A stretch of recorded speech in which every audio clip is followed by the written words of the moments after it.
नमस्कार, मी विनोद बंडगर. आज सनेज आणि ESIच्या माध्यमातून आता आपण लातूर या ठिकाणी आलो आहोत.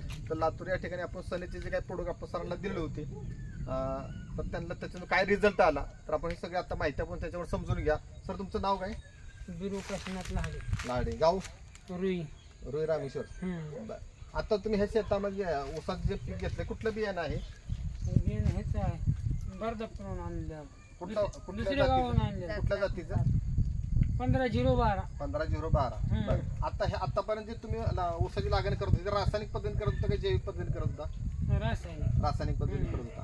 पण आता बघा, तुम्ही आता जे आपले काही सनेजचे जे प्रोडक्ट वापरले जैविक मध्ये, बरोबर का? आता ह्या प्रोडक्ट वापरल्यानंतर तुम्हाला काय रिझल्ट जाणवला? रिझल्ट जाणवला म्हणतो केलं. काय जाणवलं रिझल्ट? काय ऊसाच्या जाडीबद्दल आणि बघा कांड्याची साईज हा तुम्हाला फरक जाणवला.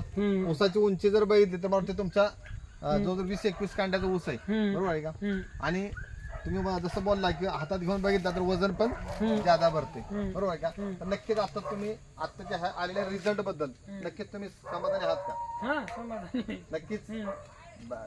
आता जो तुम्हाला रिझल्ट आला आहे, हा रिझल्ट बघून जेव्हा तुमच्याकडे बरेच तुम्ही बोलला की शेतकरी आमच्याकडे बरेच व्हिजिट मारतायत. आता सगळ्यात महत्वाचं की तुमचा ऊस सगळा कशासाठी गेला? आता देण्यासाठी, लावण्यासाठी. सगळा ऊस तुमचा बेण्यासाठी गेलेला आहे. तर नक्कीच बघा की आता बरेच शेतकऱ्यांची पण मागणी आहे, तुम्हाला मागणी आहे. बरेच शेतकरी मागणी आहे आणि ते पण म्हणतात की आम्हाला पण असं प्रोडक्ट पाहिजे. तर नक्कीच तुम्ही लोकांना सजेस्ट करू शकता. ओके, धन्यवाद.